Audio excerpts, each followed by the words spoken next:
हे दोस्तों, आप लोगों का फिर से स्वागत है आपके फेवरेट यूट्यूब चैनल पे, जिसका नाम है द इंडियन फार्मासिस्ट। आज हम डिस्कस करेंगे डाटा इंटीग्रिटी के बारे में, जो कि एक हॉट सूप है आज की डेट में फार्मास्यूटिकल इंडस्ट्री में। मेरा नाम है ऋषभ श्रीवास्तव और मुझे 8 साल से ज़्यादा का अनुभव है फार्मास्यूटिकल इंडस्ट्री में काम करने का। सो आइए डिस्कस करते हैं कि डाटा इंटीग्रिटी से हमें क्या समझ आता है।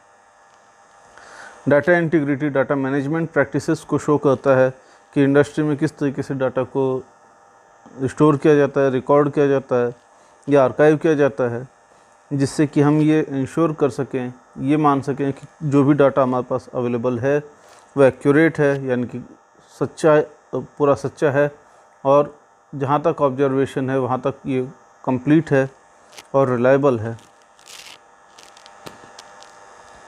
ये जो है फार्मास्यूटिकल मैन्युफैक्चरर्स और रेगुलेटरी बॉडीज़ को इस चीज़ में हेल्प करता है कि अगर हमारा कहीं पे कुछ प्रॉब्लम आई है या कहीं पे कुछ ऑब्जर्वेशन है तो हम उसे कैसे डील कर सकते हैं या वहाँ पे हमें कैसे उससे हम बचा सकते हैं। अगर हमारा डाटा एक्यूरेट होगा और हमने सब कुछ सही से लिखा है या सही से रिपोर्ट किया है, यानी कि जब कभी प्रॉब्लम आई तो हमने उसे रिकॉर्ड किया कि कैसे ये प्रॉब्लम आई है, हमने कैसे एक्टिविटीज़ करी थी, तो हमें इन्वेस्टिगेशन में हेल्प मिलती है। हम उसको एक्यूरेटली इन्वेस्टिगेट कर सकते हैं और एप्रोप्रिएट कापा अप्लाई कर सकते हैं। सीनियर मैनेजमेंट यानी कि हायर लेवल अथॉरिटीज़ को प्लांट लेवल पे इस चीज़ का इंश्योर करना चाहिए कि डाटा इंटीग्रिटी सिस्टम को मेंटेन किया जाए और उसको रिस्क बेस्ड अप्रोच पे अप्लाई किया जाए। रिस्क बेस्ड अप्रोच का मतलब है कि कहाँ कहाँ पे डाटा इंटीग्रिटी के चांसेस हैं और वहाँ पे हम उसे कैसे इनहिबिट कर सकते हैं, रोक सकते हैं। डाटा इंटीग्रिटी फेलियर के चांसेस कहाँ कहाँ पर हम उन्हें उसी हिसाब से ट्रीट कर सकें, उसे उसी हिसाब से हम लोग अप्लाई करके डाटा इंटीग्रिटी पॉलिसीज को अप्लाई करके उसको इंश्योर कर सकें कि ये सब हमारा सही से हो जाए। इसके अलावा डाटा इंटीग्रिटी के लिए जो गाइडलाइंस में सबसे ज़्यादा यूज किया जाना टर्म है उसे हम एल्कोआ कहते हैं, जबकि आज की डेट में ये 5 एट्रीब्यूट से ज़्यादा है और एल्कोआ प्लस कहें तो ज़्यादा बेटर है। फिर भी हम इसे इंडस्ट्री में एल्कोआ के नाम से ही जानते हैं, जिसमें ए से एट्रीब्यूटेबल होता है, यानी कि जिस किसी ने भी ये एक्टिविटी परफॉर्म करी है उसकी पहचान होनी चाहिए, उसका सही से पता होना चाहिए। एल से लेजिबल होता है, यानी कि जो कुछ भी लिखा हुआ है, जो कुछ भी रिकॉर्ड है वो ऐसा होना चाहिए कि हम उसे पढ़ सकें। ये ना हो कि एक टाइम के बाद वो फेड हो जाए या हम उसे पढ़ ही ना पाएँ। कॉन्टेम्पोरेनियस मतलब जिस टाइम ये एक्टिविटी परफॉर्म करी गई उसी टाइम उसको रिकॉर्ड किया जाना चाहिए।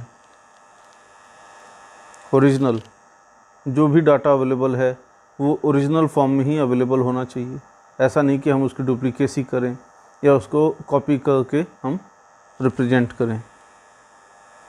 एक्यूरेट, एक्यूरेट का मतलब जो भी डाटा हमने रिकॉर्ड किया था या जो भी ऑब्जर्वेशन थी उसी को रिकॉर्ड किया जाता है, उसमें कोई भी फेक डाटा अप्लाई नहीं किया जाता।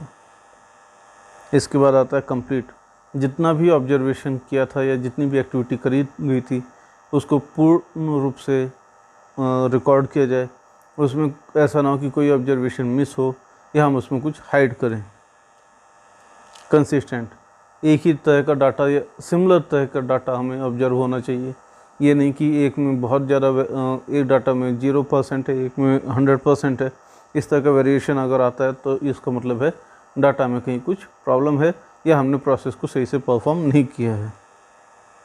एंड्योरिंग, डाटा के अंदर एक अपना जस्टिफिकेशन होता है। अगर हमारा डाटा जो भी है, अगर हम उसमें कहीं पे भी कुछ मिसमैच करते हैं या कहीं पे भी हम उसे बस फोर्सिबली उसको मैच करने की कोशिश करते हैं तो उसमें एक एब्रप्शन दिखता है, जिसकी वजह से हमें ये पता चल जाता है कि यहाँ पे कुछ गड़बड़ी हुई है। एंड्योरेंस का मतलब है कि डाटा का अपना एक स्ट्रेंथ होता है, एक फोर्स उसके अंदर एप्लीकेबल होता है, जिसके थ्रू अपने आप को खुद ही जस्टिफाई करता है, खुद ही उसे प्रूव करता है, रैशनलाइज करता है। लास्ट में होता है अवेलेबल। अवेलेबल का मतलब है जब कभी भी हमें उस डाटा की रिक्वायरमेंट है तो वो वहाँ पे अवेलेबल होना चाहिए। इट मीन्स वो डाटा जब भी हम उसे ढूंढें तो हमें वो ईजिली अवेलेबल हो जाना चाहिए। तो दोस्तों, अब आपका फेवरेट यूट्यूब चैनल अलग अलग सोशल मीडिया प्लेटफॉर्म्स पे भी अवेलेबल है, जैसे कि फेसबुक, इंस्टाग्राम, टम्बलर और रेडिट। इसके अलावा हम पिंटरेस्ट पे भी हैं, ट्विटर पे भी हैं, लिंक्डइन और कोरा पे भी अवेलेबल हैं। अगर आपको ये वीडियो पसंद आए तो लाइक बटन को प्रेस करिए, शेयर करिए अपने दोस्तों के साथ, कमेंट्स करिए, सब्सक्राइब करिए चैनल को और नोटिफिकेशन बेल का घंटा ज़रूर दबाएं। धन्यवाद।